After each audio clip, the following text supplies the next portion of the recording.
గత 3-4 రోజులుగా వైఎస్ఆర్ కాంగ్రెస్ పార్టీ పెద్ద ఎత్తున సోషల్ మీడియాలో వారి స్పోక్స్ పర్సన్స్ ద్వారా కావచ్చు, ముఖ్యంగా సాక్షి టీవీ ద్వారా కావచ్చు, ఈ కల్తీ నెయ్యి వ్యవహారంపై తీవ్రమైనటువంటి ఎదురుదాడి చేయటం జరుగుతుంది, చేయటం చూస్తున్నాం కూడా.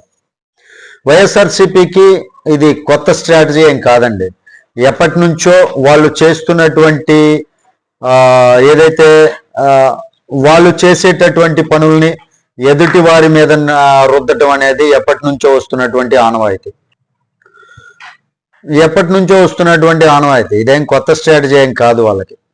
వాళ్ళ పైన ఏదైనా ఆరోపణ వస్తే వెంటనే కౌంటర్ నారేటివ్ సెట్ చేయటం వాళ్ళకు మొదటి నుంచి ఉన్నటువంటి అలవాటే, మొదటి నుంచి మనం చూస్తున్నదే.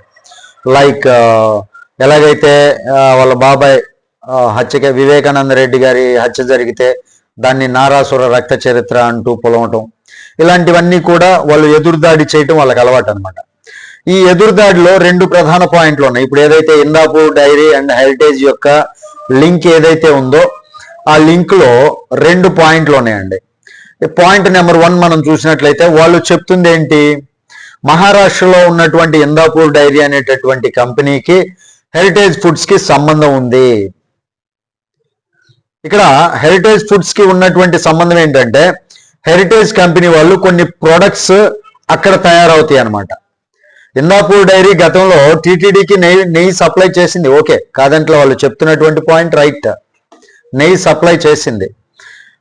ఇందాపూర్ డైరీ అనేది చాలా కంపెనీకి, పెద్ద పెద్ద కంపెనీస్కి, చాలా కంపెనీస్కి ప్రొడక్ట్స్ తయారు చేసి ఇవ్వడం అనేది మామూలే. ఏ కంపెనీ అయినా అలా ప్రొడక్ట్స్, ఒక కంపెనీ ఇంకో చోట ప్రొడక్ట్స్ తయారు చేయించుకొని దాన్ని marketing strategy, marketing brand label తీసుకొని వాడుతూ ఉంటారు.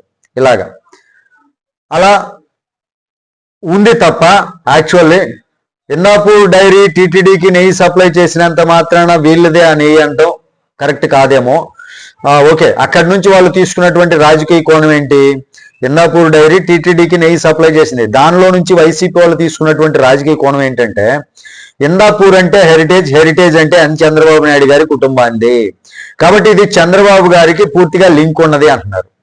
సరే ఓకే, ఇక్కడ ఒక లాజికల్ ప్రశ్న మాట్లాడుకున్నట్లయితే, హెరిటేజ్ అనేది ఒక లిస్టెడ్ కంపెనీ అండి, స్టాక్ మార్కెట్ లో ట్రేడ్ అవుతుంది హెరిటేజ్ కంపెనీ. అలాంటప్పుడు ఒక కంపెనీని దొంగతనంగా దాచిపెట్టడం అసలు సాధ్యం కాదు. ఎందుకంటే హెరిటేజ్ లిస్టెడ్ కంపెనీ కాబట్టి ట్యాక్స్ ఇన్ఫర్మేషన్ కావచ్చు, వాళ్ళ కింద ఏ కంపెనీస్ ఉన్నాయి మొత్తం బయట పెట్టాల్సినటువంటి పరిస్థితి ఉంటుంది. అక్కడ దొంగచాటుగా చేసేటటువంటి, దొంగతనంగా దాచిపెట్టడం అనేది అసాధ్యం. అది జగన్మోహన్ రెడ్డి గారికి కూడా తెలిసినటువంటి విషయమే. ఇందాపూర్ నిజంగా హెరిటేజ్కి సొంతమైతే ఆ డాక్యుమెంట్స్ అనేది పబ్లిక్ గా ఉండాలి కదా. కాంట్రాక్ట్ మ్యానుఫ్యాక్చరింగ్ ఉండటం అంటే ఓనర్షిప్ అనే అర్థం కాదు కదా. ఇక్కడ కాంట్రాక్ట్ మ్యానుఫ్యాక్చరింగ్ ఏంటంటే, ఇక్కడ సప్లై అంత మ్యానుఫ్యాక్చరింగ్ సప్లై కెపాసిటీ లేనప్పుడు వేరే కంపెనీ ద్వారా మ్యానుఫ్యాక్చరింగ్ చేపించుకోవడం అనేది ఏ కంపెనీ అయినా సరే సహజంగా చేసేటటువంటి పని. ఇక్కడ అదే కదా ఇక్కడ జరుగుతుంది. హెరిటేజ్ కంపెనీకి ఇందాపూర్ వాళ్ళు కొంత మ్యానుఫ్యాక్చరింగ్ సప్లై ఇస్తారు ప్రొడక్ట్ మ్యానుఫ్యాక్చరింగ్ ద్వారా. అలా కాకుండా 2 ఒకటే కంపెనీ అయితే పబ్లిక్ డొమైన్ లో ఉండాలి, ఆ డాక్యుమెంట్స్ అనేది పబ్లిక్ గా ఉండాలి. ఎందుకంటే హెరిటేజ్ అనేది చిన్న చిత్తగా కంపెనీ కాదు, ఒక లిస్టెడ్ కంపెనీ. కాంట్రాక్ట్ మ్యానుఫ్యాక్చరింగ్ ఉంటే ఓనర్షిప్ అనే అర్థం కాదు. ఇది వైసీపీ వాళ్ళు తెలుసుకోవాల్సినటువంటి ఫస్ట్ పాయింట్. అందుకే ఆరోపణకు స్పష్టమైన ఆధారాలు లేకపోతే అది రాజకీయ ఆరోపణగానే మిగిలిపోతుంది తప్ప ఉపయోగం ఏమీ లేదు. మరొక ముఖ్యమైనటువంటి విషయం ఏంటంటే, ఇందాపూర్ డైరీ అనేది టీటీడీకి నెయ్యి సప్లై చేసింది అనుకుందాం. అయితే ఆ సప్లై చేసినటువంటి నెయ్యి కల్తీ అయిందని ఎవరు చెప్పారు, ఎవరు నిరూపించారు? గతంలో ఇందాపూర్ డైరీ టీటీడీకి నెయ్యి సప్లై చేసింది.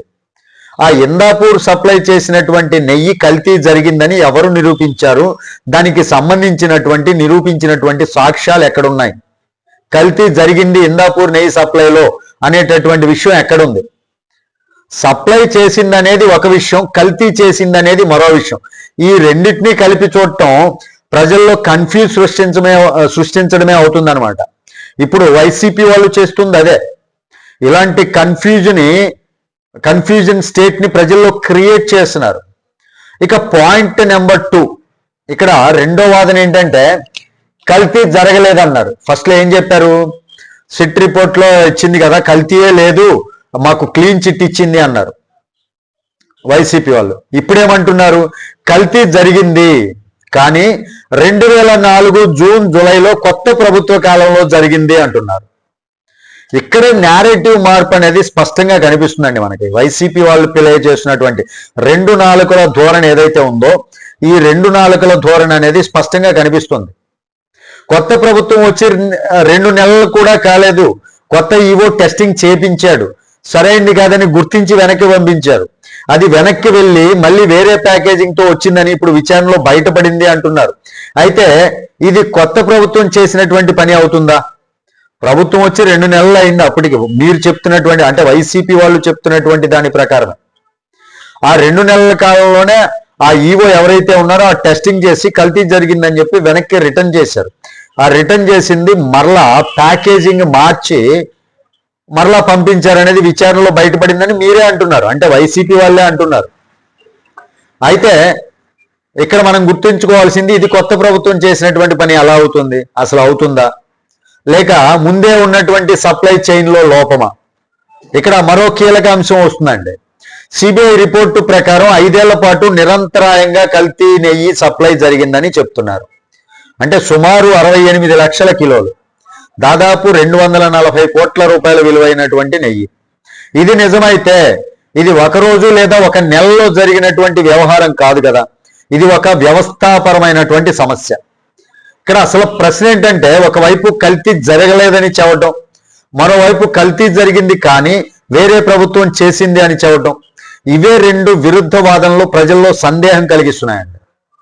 2 నాలుకల ధోరణిలాగా మాట్లాడటం అనేది వైసీపీ వాళ్ళు ఏదైతే మాట్లాడుతున్నారో అదే ప్రజల్లో ఉన్నటువంటి కన్ఫ్యూజన్, ప్రజల్లో ఒక సందేహం కలగడానికి మెయిన్ కారణం. ఇక్కడ అసలు బాధ్యత ఎక్కడ ఉంది? సప్లయర్ దగ్గర, అధికారుల దగ్గర, లేక రాజకీయంగా ఒకరిపై ఒకరు నెపం వేయడమా? ఈ మొత్తం వ్యవహారంలో స్పష్టమైనటువంటి విషయం ఏంటంటే, సత్యం తెలుసుకోవాలి అంటే రాజకీయ ఆరోపణల కంటే ఎక్కువగా అధికారిక డాక్యుమెంట్స్, టెస్టింగ్ రిపోర్ట్స్, విచారణల వివరాలు కావాలి. విచారణల వివరాలు చూడాలి. ఆరోపణలు చేయడం అనేది చాలా సులభం, కానీ ఆధారాలతో మాట్లాడితేనే ప్రజలకు నిజం తెలుస్తోంది. ఇక ఈ అంశంపై మీ అభిప్రాయం ఏంటి అనేది కామెంట్లో పూర్తిగా తప్పకుండా తెలియజేయండి. వీడియో నచ్చితే లైక్ చేయండి. Thank you. జై హింద్.